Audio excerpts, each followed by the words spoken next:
con todos ustedes para la presentación de este libro que la corresponde a la persona relevante y que está programado un papel que lo tenemos aquí a nuestro lado y aquí le damos la bienvenida a la Facultad de Psicología. Vamos a esperar un momento que se acomoden y seguimos.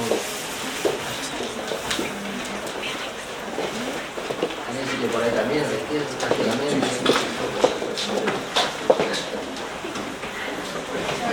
bienvenidos todos.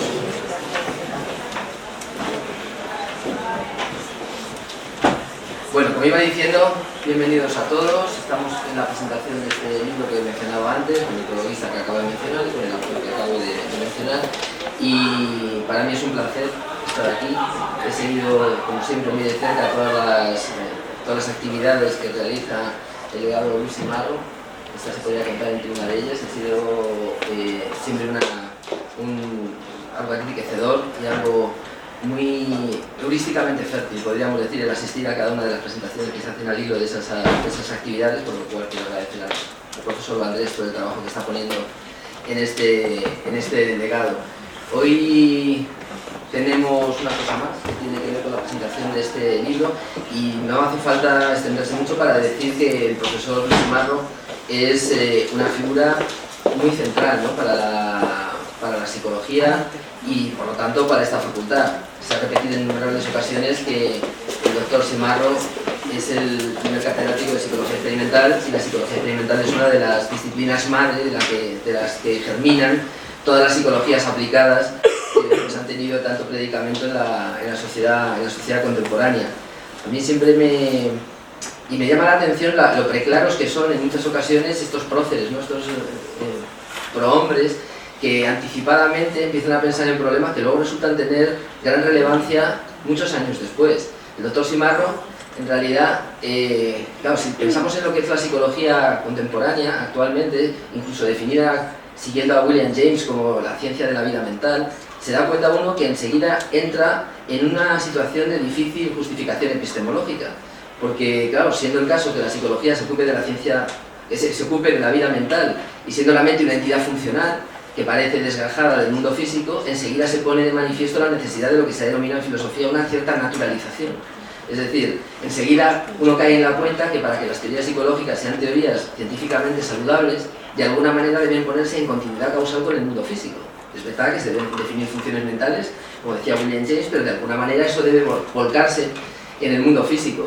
Y a mí lo que me parece sobremanera interesante es que gente como Luis Simarro tuviera en su cabeza, en el momento en el que él estaba trabajando en sus cosas y en cosas muy variadas, como veremos en este libro, conceptos como el concepto crítico que manejaba de iteración, ¿no? O sea, tenía un concepto de iteración que tenía que ver con la formación de vías nerviosas, pero que estaban al servicio de ejecutar ciertas funciones psicológicas concretas como podían ser los procesos de asociación, lo cual tiene bastante interés.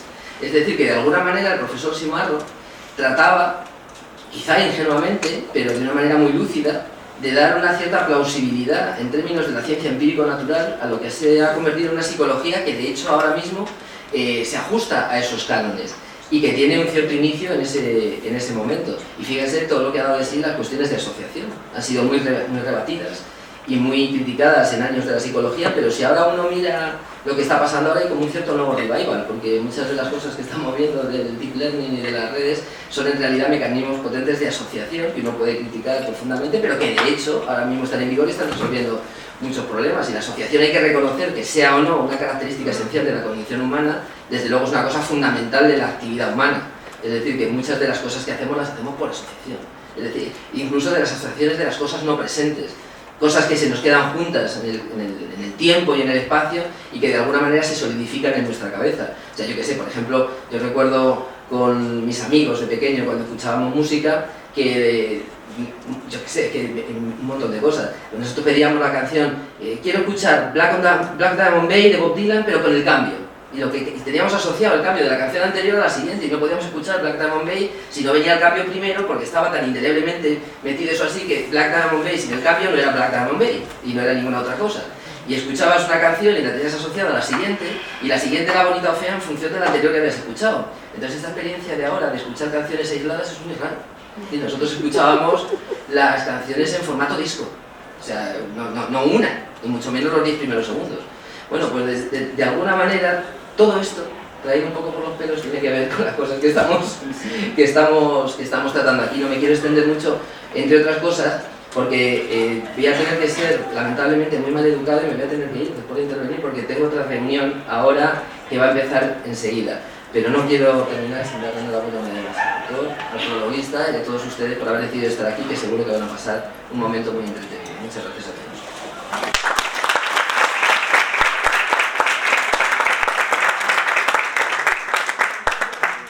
Antes de partir, doy la palabra al prologuista de vídeo y me da mucha rabia no poder escucharte, la verdad. Menos mal que veo que se está grabando. Sí, sí, sí. No sé si con autorización o no, pero lo veré luego. Vale. Y disculpadme, de verdad, pero es que tengo una reunión a la 1:15 que no sé qué hora es. Pero que sea menos de la 1:15. Bueno, pues fenomenal. Fenomenal, muchas gracias. Luego lo ves. Muy bien. Venga, hasta luego. Bueno, pues me llamo Luis Lapuente y hice el prólogo de este libro y estoy aquí no por casualidad, sino por varias razones. Una de ellas que Javier y yo, el profesor Vandrés y yo, solo fuimos compañeros de colegio desde los 15 años, o sea que aunque parezca mentira, en alguna ocasión tuvimos 15 y 16 años y desde entonces hemos mantenido una amistad pues a lo largo de toda la vida, cosa que ya tiene bastante mérito. Recuerdo cuando estábamos acabando lo que entonces era el bachillerato Mascou, que nos planteábamos qué carrera estudiar. Él tenía claro que quería hacer psicología y yo también quería hacer psicología, pero yo creo que bien orientado por mi padre, me dijo que por qué no hacía una carrera de ciencias y que hiciera medicina y que luego desde medicina hiciera psiquiatría. Luego hice medicina y no hice psiquiatría, pero bueno, y me alegra que siendo médico recién jubilado y además también me alegra ver que el decano ya habla de Bob Dylan, porque otra de mis pasiones es la música y en concreto Bob Dylan también, pues estar aquí hablando en la Facultad de Psicología, que es donde pude haber estado en algún momento, ¿no? También me alegra que mi amigo Javier se decantara por la psicología experimental, que seguramente es la rama de la psicología que más me puede interesar como médico, y que además nos lleva el doctor Luis Simarro, que en realidad era médico. Él tuvo una formación médica y luego fundó, ¿no? Corrígeme si me equivoco, la cátedra de psicología experimental y en cierto modo fundó la psicología moderna, no en este edificio, pero sí en un montón de otros hospitales, etcétera, que se documentan muy bien en este libro. Tenía que apuntar a hacer una breve semblanza biográfica de mi amigo el profesor Vandrés, pero yo creo que le conocéis todos y todas, así que yo creo que eso me lo voy a ahorrar, ¿no? Pero cuando me pidió que escribiera el prólogo, pues me interesó mucho porque Simarro yo creo que sobre todo, por encima de todo, es un extraño caso de lo que es un libre pensador en el siglo XIX, en la España del siglo XIX y principios del XX. Fue uno de esos hombres, de esos intelectuales multimedia, diríamos ahora, que en esa época pues decidieron apostar por una España moderna, ¿no? Y él desde su punto de vista, él desde sus disciplinas, la medicina, también la psicología, y con muchas otras ramas de la ciencia y de las artes que luego veremos, porque en este libro, cuando se habla de Simarro, también se habla de la relación muy especial que tuvo, por ejemplo, con el poeta Juan Ramón Jiménez, que seguramente alguien del público apasionado de Juan Ramón tendrá bien comentar, y que Javier en el libro también comenta y también comento yo en el prólogo. Me interesa también, porque Javier hace mucho que habla de Simarro, y he estado viendo textos que tiene publicados en el Journal of Spanish Journal of Psychology y en otras revistas internacionales, ¿no? Por ejemplo, Luis Simarro y el oficio del intelectual, volvemos al intelectual y el pensador del siglo XIX, por ejemplo, la opinión vulgar sobre la locura, o por ejemplo, uno que me ha interesado particularmente, pero que no he podido leer, pero supongo que me lo pasará, Satanismo, Ocultismo y otros textos, Luis Simarro, ¿no? Un artículo que escribió en el año 2019 y que me parece muy interesante porque también en eso yo creo que se adelantó a su tiempo. Ya pasando al libro, me parece importantísimo haber rescatado, más dirigiendo en la Fundación Luis Simarro, haber rescatado todos los artículos que el doctor Simarro escribió para el periódico El Imparcial, que durante aquella época, a finales del siglo XIX, fue el periódico abanderado también de los librepensadores y de la España también moderna, ¿no? Y él escribía como médico, pero son artículos que puede leer cualquiera, porque eran artículos de divulgación. Particularmente me gusta el primero, que está recogido en este libro, que se titula Ciencias Médicas, y que dice una cosa, leo las 3 primeras líneas: la medicina pudiera ser un arte de aplicaciones exactas y previsiones seguras, como la artillería o la construcción, si se hallara de manera de medir todos los factores que contribuyen a producir la enfermedad. Él era un libre pensador y por tanto también desconfiaba incluso de su propia, aunque era un empírico, él todo lo quería demostrar y la psicología experimental está también para eso, pero él desconfiaba, en cierto modo tenía el virus de la escepticemia. Ser escéptico ante cualquier cosa es muy importante porque te lleva a manejar mucho mejor, tanto en tu carrera profesional como en tu vida, lo que tiene que ser una persona, ¿no? Y ya para terminar, ya luego dejar hablar a Javier, que es el que tiene mucho más que decir. En este mismo artículo, primero del libro, pues el doctor Simarro habla de las modas en la medicina. Y me llamó mucho la atención algo que a mí siempre me ha interesado mucho, que en el siglo XIX era muy importante en medicina, lo que estaba en boga en un momento dado, sobre todo a mediados del siglo, era las sanguijuelas, era sangrar a la gente. Se decía que cuando alguien tenía una enfermedad era por exceso de sangre. Entonces, él recoge que en un hospital los hospitales de París, alrededor de 1840, se consumieron 1 millón de sanguijuelas. 1 millón de sanguijuelas aplicadas a pacientes que pensaban que con esas sanguijuelas iban a poder recuperarse de su enfermedad. Lo que no dice es que, por ejemplo, el presidente George Washington, el presidente norteamericano, murió de una neumonía tras ser sangrado por sanguijuelas, o Lord Byron, el famoso poeta, también murió de una neumonía tras ser sangrado por sanguijuelas, por algo que seguramente no habría muerto. Y bueno, os invito a leer este libro, que es fundamental para psicólogos, para médicos y para personas normales, que somos la mayoría. Y Javier, a continuación, dirá que es el que conoce realmente y el que abandera a este impresionante personaje del siglo XIX.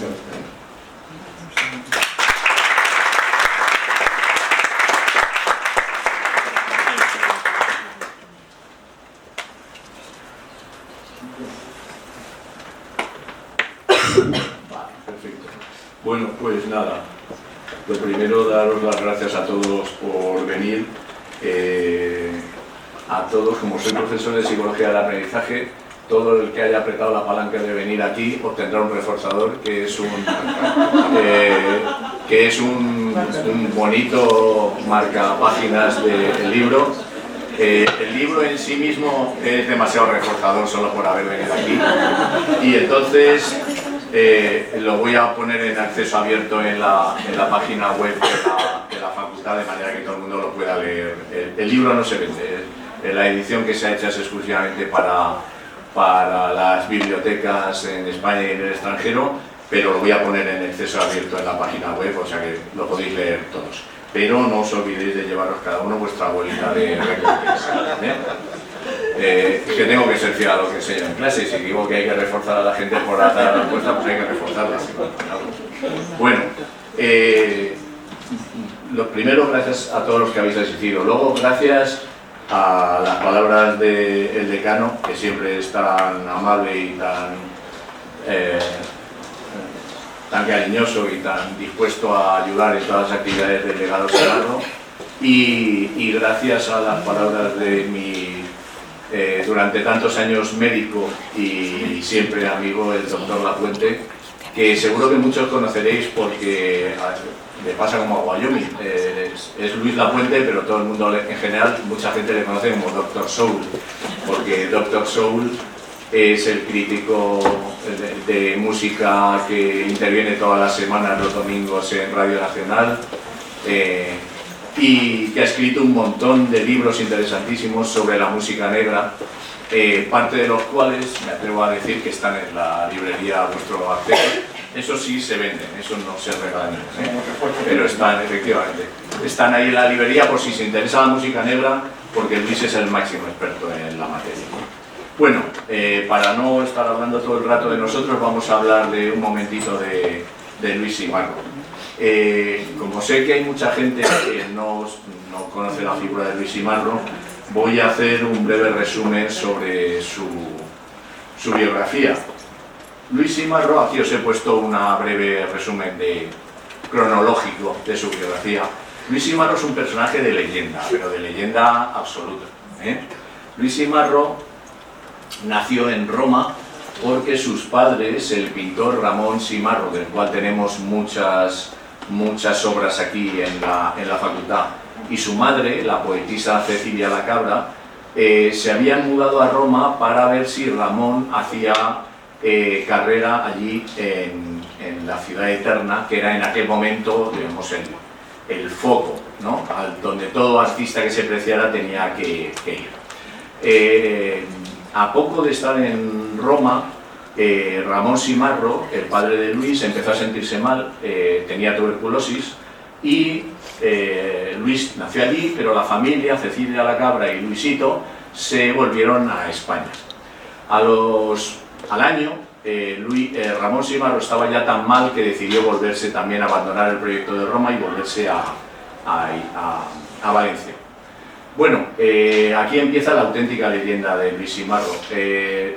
Poco tiempo después de estar ya aquí en Valencia, un día el médico vino a visitar a Ramón, a ver qué tal andaba, y a la salida de la consulta, Cecilia le dijo: doctor, dígame cómo está. Y entonces el doctor le dijo: no la puedo engañar, Cecilia, creo que le quedan días, si no horas de vida, está agonizando. Entonces Cecilia cogió a Luisito, que tenía 3 años, subió a la azotea del edificio y se lanzó por la azotea del edificio con Luisito Simarro en brazos. Al caer, afortunadamente, se le escapó de los brazos y entonces no cayeron en el mismo sitio. Cecilia cayó en el enlosado y murió al día siguiente. Y Luis salió volando y cayó en un grandísimo montón de estiércol que tenían en la puerta de la casa porque iban a abonar la huerta. Entonces el impacto en el estiércol le salvó. Pero Cecilia murió al día siguiente y su marido Ramón, como le había dicho el médico, murió ese mismo día. Es decir, en 24 horas, Luisito con 3 años se quedó huérfano de papá y de mamá. Bueno, a partir de ahí empieza una biografía que, empezando así, ya la cosa prometía, la verdad. Y Luis Simarro no defraudó. Bueno, le acogen, causa un impacto tremendo la historia, le acogen familia y amigos, le pagan colegios, pero como siempre pasa con estas emociones de la compasión, al principio todo el mundo se vuelca, pero pasado 2 o 3 años ya nadie se acuerda de Luisito y pasó una infancia bastante apurada. Sus familiares consiguen que se matricule lo que quiera y él se quiere matricular en medicina. Bueno, ya desde el colegio tenía fama de ser una mente un poquito despierta. Los curas del colegio le sentaban con él a comer porque les divertía mucho las cosas que decía Luisito. Y en una de las cosas que recuerdan los curas de su colegio es que mientras comía les dijo: padres, hay una pequeña duda que tengo, y es que ustedes dicen que las almas en el infierno sufren un montón. Dicen: sí, hijo, sí, claro, están allí en el fuego y tal. Ya, padres, pero si ustedes nos han enseñado que el alma es espiritual, que no tiene cuerpo, ¿cómo se puede quemar el alma? No pueden sufrir las almas en el infierno. Ante el estupor de los curas le dijeron: venga, sigue comiendo y vamos a pasar de otro tema. O sea que el muchacho ya apuntaba. Bueno, cuando llega a la facultad se convierte en un alumno brillantísimo, es el modelo, matrículas en todo, pero justo cuando le falta un año para terminar le invitan del Ateneo de Valencia a que dé una conferencia. Y no se le ocurre mejor tema para la conferencia, estamos hacia 1870, que el positivismo y el darwinismo. Y da la conferencia explicando que todo ha cambiado a partir de estas cosas, y el catedrático de clínica quirúrgica, me parece que se llamaba, o patología quirúrgica, no sé, el de cirugía de la facultad, se entera de que ha estado hablando del darwinismo y el positivismo, y cuando le toca examinarse a él, le empieza a preguntar por útiles quirúrgicos que ningún cirujano de España había visto en su vida, y para qué servían, ¿no? O sea, había decidido suspenderle. Bueno, le suspende, solo le queda una asignatura para aprobar, y entonces cuando termina, bueno, hay un escándalo monumental en el aula y tal, y cuando termina el examen, Luis le confiesa a su familia que no sabe si será médico o no, pero que le va a hacer un bien a la humanidad, va a matar al catedrático de cirugía. Entonces la familia consigue convencerle de que hay otras maneras de ayudar a la humanidad, que no hace falta que le mate y tal, y le convence para que se traslade a Madrid. Y en Madrid él termina la carrera de medicina. Estamos en 1873, acaba de acabar la carrera de medicina. 1873 os recuerdo que es nada menos que el año en que se proclamó la Primera República. Cuando la gente habla de la República Española, muchas veces no recuerdo que hubo dos repúblicas. Una en 1873, que solo duró un año, y luego la de 1936. Las dos terminaron igual, con un golpe de Estado. Bueno, entre 1873 y 1879, Simarro hace carrera en Madrid, pero fiel a su espíritu. Gana una plaza en el Hospital de la Beneficencia, que venía a ser algo así parecido a lo que sería hoy en día la Seguridad Social, pero pronto se aburre y consigue por traslado que le den la dirección del manicomio de Santa Isabel en Leganés, el manicomio que ahora se llama José Germán. Por supuesto, el director que estaba allí, de mil amores, le cambia la plaza y se va al Hospital de la Princesa. Y Simarro llega allí y inmediatamente empieza a tener problemas, como no. Porque decide que a todos los locos que se van muriendo les va a hacer la autopsia y un estudio detallado de su cerebro para ver qué características tiene. El director y el capellán le explican que eso no se puede hacer, que necesita permiso de los familiares, que además solo se puede hacer si hay una justificación legal, etcétera, etcétera, y empieza a tener problemas. Cuando empieza a tener problemas se da cuenta de que probablemente, aunque ya tiene una plaza fija y su futuro asegurado, no es lo que él espera. Y empieza a pensar en marcharse a París a estudiar con la vanguardia. Antes de marcharse a París, colabora en El Imparcial, que es lo que vamos a ver hoy, inaugurando la que yo creo que es la primera sección médica, el primer suplemento médico que se publicó en un periódico en España, ¿vale? Para seguirle la pista, y ahora volveremos al suplemento, entre 1800 y 1884 vive en París, y la fama que tiene es que es un gran científico y además un gran bohemio, que se mete en bastantes líos. Por ejemplo, toda la gente españoles que deciden batirse en duelo en París, que por lo visto estaba muy de moda, lo de me has ofendido, no sé qué, bueno, pues te espero en el parque allí a las 7 de la mañana, pistola, el sable y tal, pues todos le llaman a Simarro para que sea el médico del duelo, que es el que tiene que llegar y decir, bueno, ya ha salido sangre, no merece la pena que sigáis, o este hombre ya está muerto y tal, ¿no? Era el médico de los duelos. Y luego era el médico de los pintores, era el médico de los literatos, que estaban todos muertos de hambre, claro, y no tenían dinero. Y, de hecho, también debió heredar la facilidad de su padre para el dibujo, porque tenemos dibujos de exiliados en París realizados por Simarro, que se han publicado pocos, pero algunos se publican. Bueno, se vuelve a Madrid en el 1884 y ahí se produce un boom. Cuando llega en 1884 se convierte en el psiquiatra de prestigio en Madrid. Todo el que tiene posibilidades de pagarse un psiquiatra privado acude a él, y las razones por las que se hizo tan famoso no están claras, ni por qué tan rápido, pero sí que hubo un acontecimiento importante, y es que cuando él llega a Madrid, el general Serrano, el de la calle Serrano, está moribundo, está agonizante. Y entonces una dama que había conocido, sabe Dios por qué, en París a Luis Simarro, y que tiene muchas influencias aquí en Madrid, Madame Buchental, le dice a la familia del general Serrano que por qué no le dejan que Simarro le eche un vistazo a su general. Y Simarro le echa un vistazo y le receta para el leído, ¿vale? Y Serrano tiene una mejoría súbita, que no duró mucho, pero tiene una mejoría súbita, vuelve a hablar, duerme, etcétera, etcétera. Yo he estado investigando para qué se utilizaba el paraldehído en aquella época y para qué era efectivo. Y una de las cosas, y por los síntomas que presenta el general Serrano y cuentan en la prensa, era para el delirium tremens. O sea, da la impresión, y esto es una hipótesis, y los descendientes del general Serrano, por favor, que no se querellen conmigo, que el general Serrano a lo mejor tenía un problemita de adicción que le había producido este trastorno final, y que Simarro acertó con lo único que le podía aliviar. Sorprendentemente, a los 2 meses y medio de atender a Serrano, la familia le dice a Simarro que no vuelva nunca más por allí. No quieren verle más. Y parece, una de las hipótesis, es que se empieza a correr la voz de que Simarro le ha recetado una cosa que le ha aliviado porque Serrano tiene el problemita este que tiene, y es lo que entonces la familia no quiere saber nada, le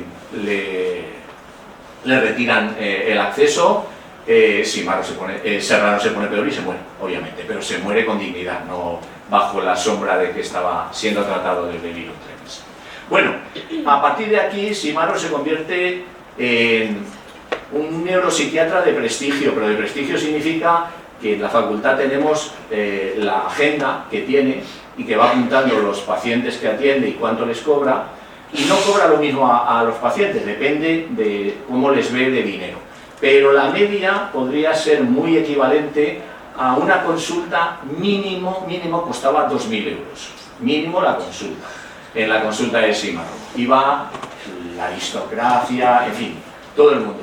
Cuando Simarro veía que la persona que había llegado allí, por ejemplo, Juan Ramón Jiménez, no era tan de posibles, aunque la familia de Juan Ramón Jiménez tenía dinero, pues entonces reducía sus honorarios. Se convierte entonces en neuropsiquiatra de prestigio.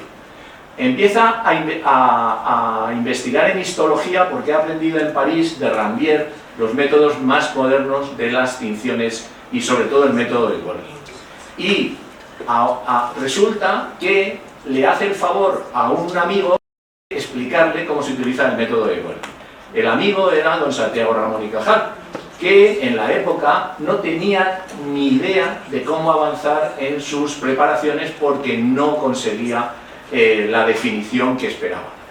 Simarro le aconseja, el camino correcto es utilizar el método de Golgi. El método de Golgi todavía es imperfecto, pero seguro que tú lo consigues perfeccionar y dará sus frutos, consiguió sus frutos que le dieron el premio Nobel a don Ramón y Cajal.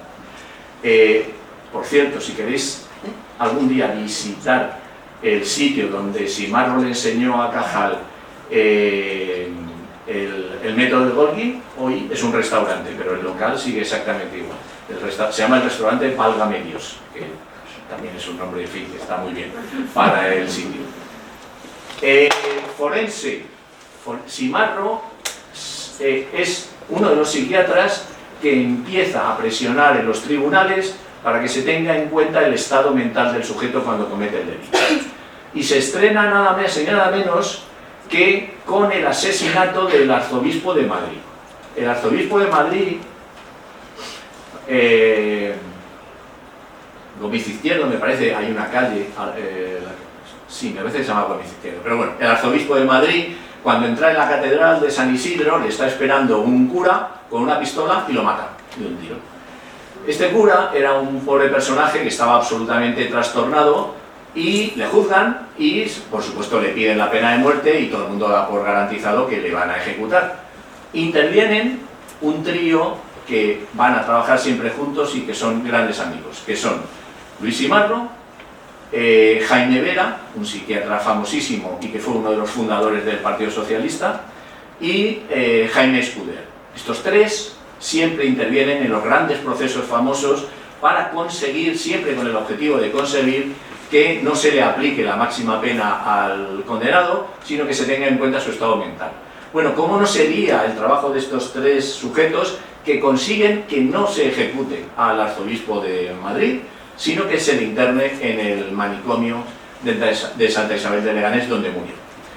Esto en su faceta de forense. En su faceta de profesor, pues se hace cargo de las clases de psicología en el primer lugar en el que hubo un laboratorio de psicología en España, que era lo que se llamaba el Museo Pedagógico. El Museo Pedagógico, museo en aquella época no significaba como ahora. Museo era un centro de investigación y de enseñanza. Y Simarro instala allí un laboratorio que se llamaba Laboratorio Antropométrico, en el que empieza a investigar, por ejemplo, cuál es el efecto de la fatiga en el rendimiento, en el aprendizaje de los niños. Y lo empieza a investigar en el laboratorio y empieza a realizar publicaciones sobre el tema, y otras muchas. Y finalmente, como criminólogo, su fama como forense hace que se le lleve a la escuela de criminología, donde estudian los funcionarios de prisiones, etcétera, para que les dé clases de psicología experimental. Es decir, se dedica a un montón de cosas. A veces se le ha reprochado a Simarro que nunca profundizó nunca en nada. Bueno, es un reproche a medias. Si puedes ser muy bueno en muchas cosas, pero no excepcional como Ramón y Cajal en una, pues es tu elección en la vida, qué quieres ser, ¿vale?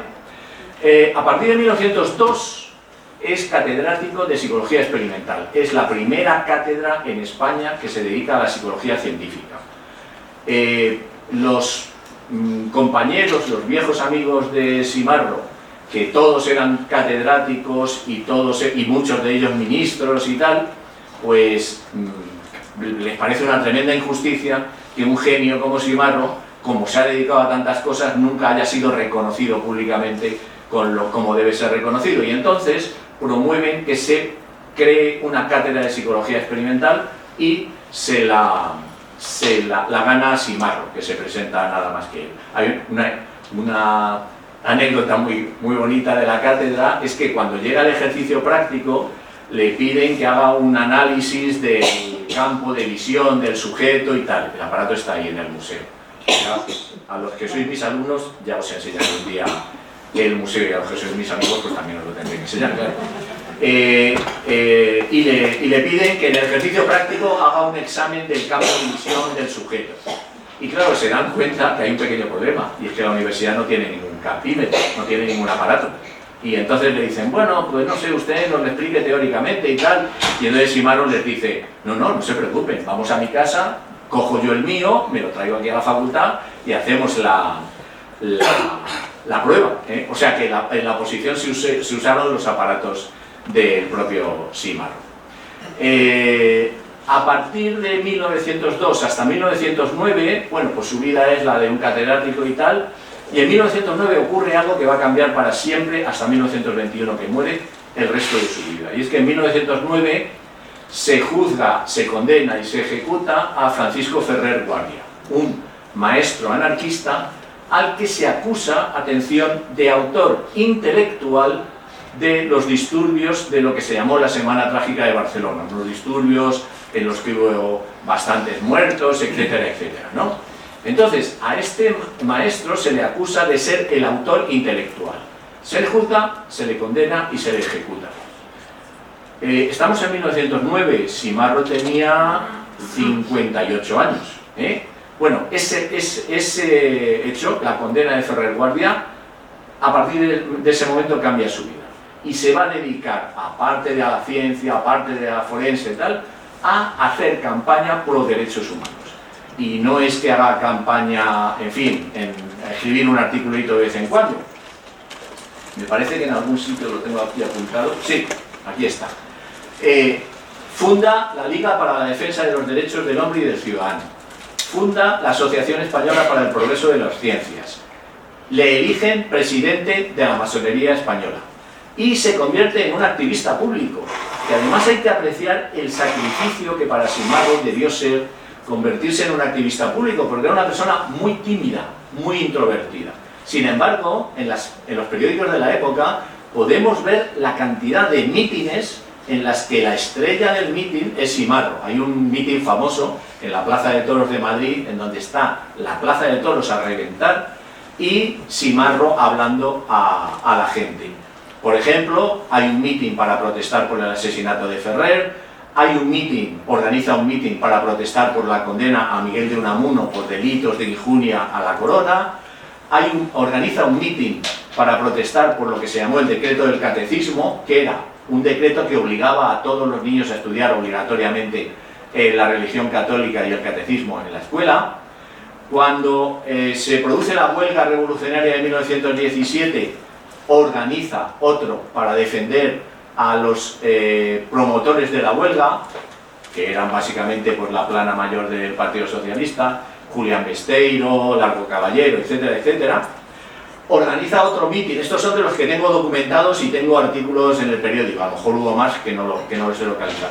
Otro mitin cuando el gobierno decide suspender las garantías constitucionales durante un determinado periodo de tiempo, y otro denunciando que la tortura es el método habitual de interrogatorio en los cuarteles.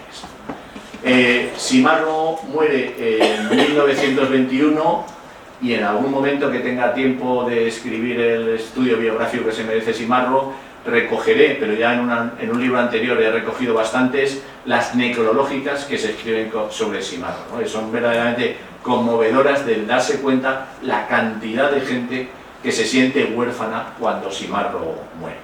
Bueno, como digo, un personaje de leyenda que iba a decir que resulta inexplicable que en España sea desconocido, no, que va, es totalmente explicable que en España sea desconocido. Bueno, ¿de qué trata el libro? Que diréis, bueno, ¿y el libro? El libro trata de que en ese periodo justo en el que está de director de del manicomio de Leganés, el Imparcial, el diario El Imparcial, le encarga que realice para el diario El Imparcial en portada un suplemento médico que va a llamar Investigaciones Médicas. El suplemento se publica en el diario El Imparcial, y aquí quiero detenerme un momento porque tanto mérito tiene Simarro por escribir los artículos para El Imparcial, como El Imparcial por tener la sensibilidad de pensar que a sus lectores les va a interesar que un científico de prestigio les informe sobre los adelantos de la medicina. El diario El Imparcial, que para que os hagáis una idea más o menos sería como el diario El País de hoy en día, un diario así de centro y tal, pero liberal, en su primer número publica esta nota para informar a los suscriptores, a la gente que lo suscriba o lo compre, cuál va a ser el criterio que va a seguir el libro, el periódico. Y dice: nuestro criterio político será el que debe ser, el que no puede menos de ser en la época en que el mundo se cruza de ferrocarriles, en que el telégrafo eléctrico suprime las distancias para la palabra y para el pensamiento, en que los cables de 800 y 1000 leguas unen continentes, en que la ocupación constante de las sociedades no es yacer en el marasmo, dormir, sentir pasivamente, sino pensar, discutir, moverse, engrandecerse, elevarse a regiones cuyos límites no se divisan. Nuestro criterio político será, por consiguiente, liberal. Fijaros que el periódico une el criterio político con el criterio intelectual. Si tú eres partidario de una sociedad en la que la ciencia, la técnica, tenga un papel preponderante, no puedes tener otro criterio que el criterio liberal. Bien, no fueron palabras, nada más. En el primer número del diario El Imparcial, que es este que os he puesto hace un momento, este es el primer número cuando sale a la calle, en el primer número del diario, como veis, publican ya una sección científica. Una sección científica en la que hablan de cosas que no veo, pero que pone erupción de un volcán lunar, cuando se piensa que en la Luna había la erupción de un volcán, lluvia de nieve roja, que hace referencia al fenómeno de que en algunas zonas de Siberia la nieve tiene un color así como rojizo, y en el Imparcial ponen de relieve que no es una cosa milagrosa, sino que es un fenómeno atmosférico. O Mr. Bourgon, resucitado en Londres, que habla sobre los efectos de la quinina en los suelos. Es decir, que el periódico El Imparcial se toma en serio que la difusión científica es una parte imprescindible de la tarea periodística. Un poco más tarde, la sección científica se convierte en una sección en la que dan cabida no solamente a científicos, sino también a intelectuales, literatos y tal, y que se hizo muy famosa, que se llamaba Los lunes del Imparcial, que se publicaba los lunes, era un monográfico dedicado a ciencia, arte, literatura, etc. Bueno, en el diario se publicaba la sección en portada, y esta es la primera entrega, A partir de aquí es la sección que le dedican a Luis Simarro, que le dejan a Luis Simarro para que hable de adelantos médicos. La primera vez, cuando mandó la comunicación, si os fijáis, la sección de Simarro casi ocupa la mitad de la portada. Entonces le debieron decir, hombre, don Luis, no tanto, porque, en fin, nos ocupa usted la primera portada, la mitad de la portada. Y a partir de entonces sigue publicándose en portada, pero por lo visto le aconsejaron que redujera un poquito la extensión del.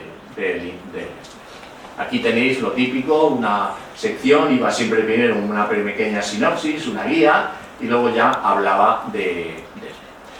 Publicó 12 entregas en el Imparcial durante el año 1879. En el año 1880 se fue a París, ya os lo he comentado, y el Imparcial siguió contando con él desde París, pero le pidieron que en vez de hacer una sección médica, lo que hiciera fuera que mandara desde París noticias sobre adelantos científicos, congresos, etcétera, etcétera, ¿no? Y entonces, pues desde París, Simarro manda crónicas tanto sobre el Congreso Mundial de la Electricidad como sobre el último modelo de máquina de coser que ha salido, es decir, sobre cualquier cosa, cualquier adelanto científico o tecnológico que haya. Pero en 1879, antes de irse a París, publica estas 12 entregas en el diario El Imparcial.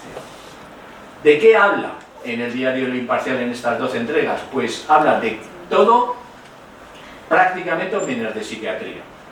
Es decir, es un suplemento de investigaciones médicas de medicina general. Va a hablar de cualquier cosa y, ya digo, muy pocas veces habla de temas psiquiátricos. Como veréis, habla de los efectos del alcohol, de si conviene o no conviene utilizar la anestesia en el parto, de un adelanto que es la utilización de la estricnina para tratar la angina de pecho, de lo conveniente que es la antisepsia en los hospitales, de las alternativas para el asma, de la tetosis, la atropina, que los médicos aquí nos podrán informar sobre los pormenores, sobre la invención del audímetro, cuando se inventa un aparato que objetivamente mide si oyes o no oyes, porque dice Simarro con mucha gracia que si nos fuéramos a fiar de lo que dice la gente, la sordera no existe, porque todo el mundo dice que oye muy bien, pero un señor ha inventado el audímetro. Varios de los que estamos aquí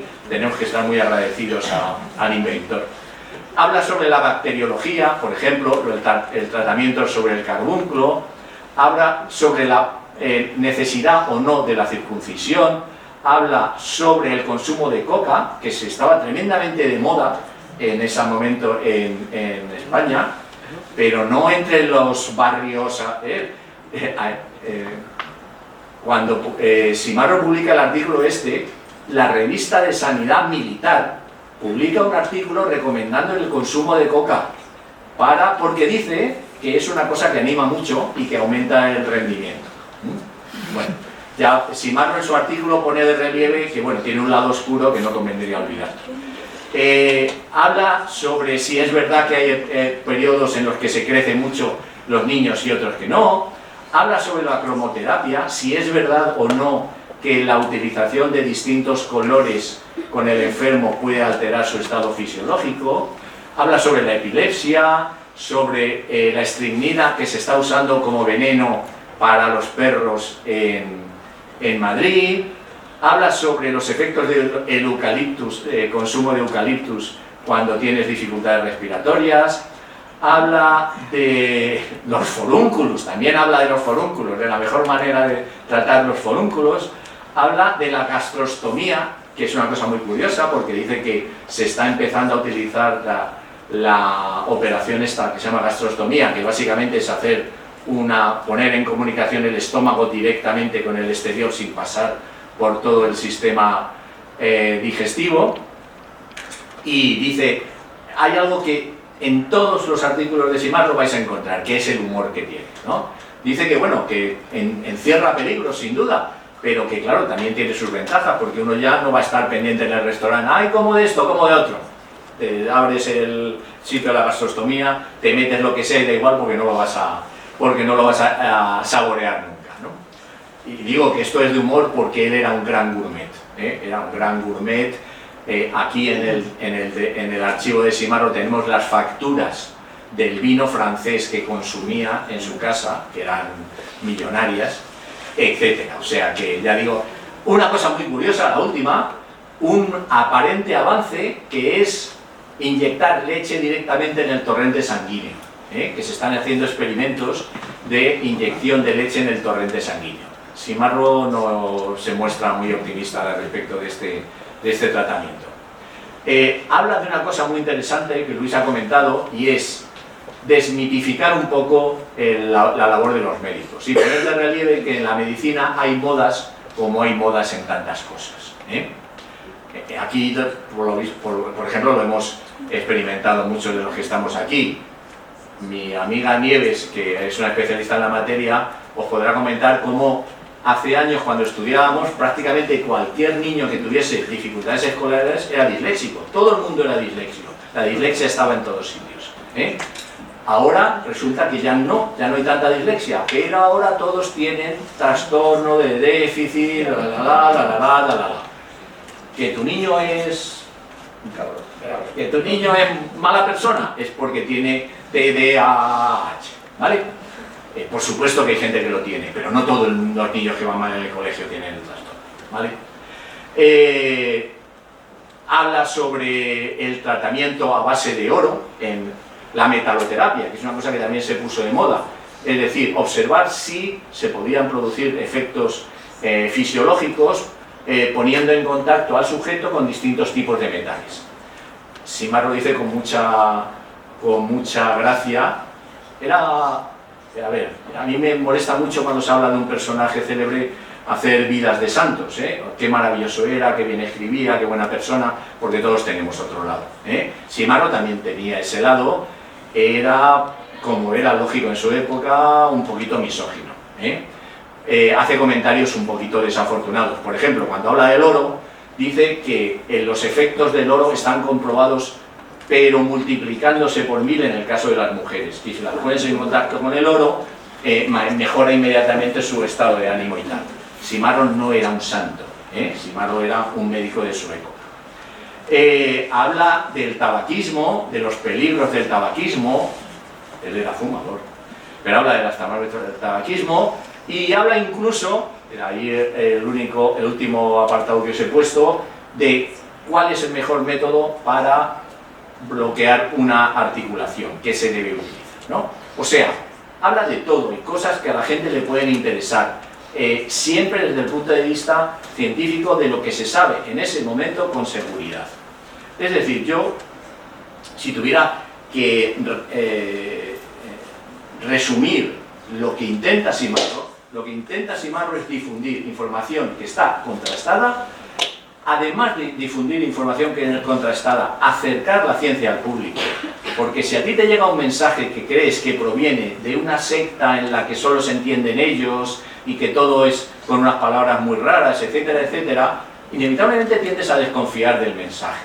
Pero si tú te acercan a la ciencia, al público, te explican que los médicos, como los demás, cuando les presionan, pues cambian, cuando les pagan más por un tipo de tratamientos, pues lo empiezan a ver con mejores ojos, cuando se pone de moda un tratamiento, pues casi todos los médicos empiezan a recomendarlo. Es decir, que hasta el médico más honesto también es una persona que está sujeto a las emociones de las demás personas, pues entonces la gente, cuando el médico le recomienda algo, está casi seguro que debe ser algo que por sentido común él debería tomar, porque el médico es una persona como él. Y siempre, siempre, siempre, en todos los artículos, con un humor que Simarro nunca pudo retener ni en las circunstancias más, en fin, más en las que debería haber tenido cuidado con su sentido del humor. Hay una anécdota famosa de Simarro, que le encantaba el humor y la provocación.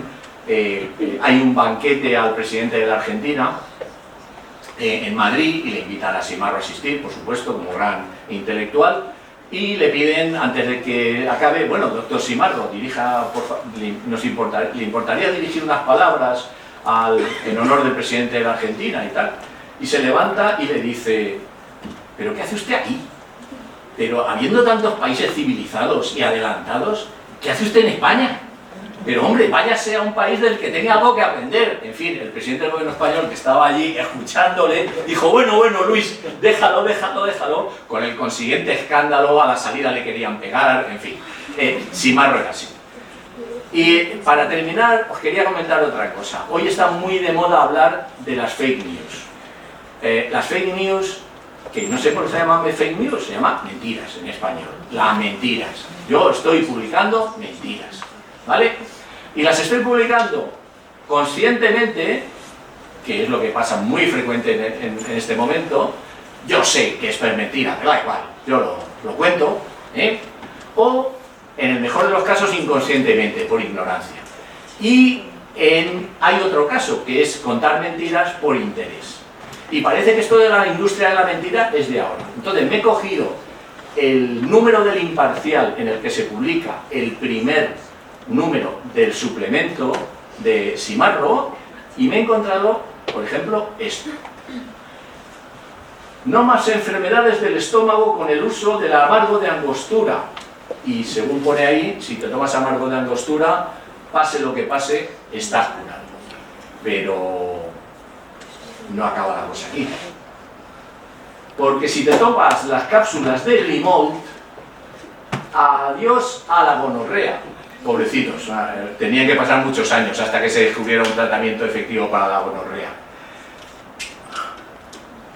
Y si seguimos mirando en el mismo periódico, vemos que con las píldoras inglesas, pues la purgación y el flujo blanco, que es una manera discreta de hablar de lo mismo, de la gonorrea, de enfermedades de transmisión sexual. Y el herpes, sin problemas, se cura radicalmente con las píldoras de la RAF, caja de 10 reales, que se vende en la Plaza del Ángel número 3. Es decir, en el mismo periódico en el que Simarro hablaba de ciencia, los charlatanes hablaban de sus charlatanerías interesadas para vender. El Imparcial no tomó la opción, que me parece casi imposible, de intentar taparle la boca a la gente que dice mentiras. Es imposible. Y hoy en día es totalmente imposible, porque antes necesitabas un periódico para contar mentiras. Ahora necesitas tener una página web. Hoy es más fácil todavía, pero ni entonces ni ahora vas a poder impedir que la gente desbarre, interesada o no interesadamente. ¿Cuál fue la opción de Simarro? No perseguir a la gente que decía mentiras, decía que el herpes se podía curar, sino intentar difundir información científica verdadera, información científica contrastada. Y el Imparcial, contó Simarro con el Imparcial, porque digo que aquí hay dos polos: el que difunde el mensaje y el que le permite difundir el mensaje. Le colocaba a Simarro en la portada, y estas cosas pues las publicaba en la última página para que el que se la leyera, y el que se quisiera curar con las píldoras del doctor Narra pues se la comprara, ¿vale? Pero lo importante es la lucha, el combate, que es una auténtica lucha, es un auténtico combate. Uno no se puede quedar tan ricamente diciendo: hay que ver qué disparate dice fulano. No, hay que ver qué disparate dice fulano, y voy a intentar que el mensaje auténtico se difunda. Decía San Ignacio que la vida es milicia, y tenía razón. La vida es milicia, la vida es combate. A la mentira se le combate con la verdad, no con el desprecio, con la verdad. ¿Vale? Bueno, pues si queréis trataros de los bronquios del estómago, de la piel o de la vejiga, pues con que os tomáis el preparado de brea de Borrell, pues ya estaba todo arreglado. Y espero que os haya resultado, pues en fin, agradable, interesante, al menos. Y el libro, no os preocupéis, va a estar en abierto, colgado en la página web, y si queréis echarle en algún momento un vistazo, pues encantado. ¿Vale? Gracias.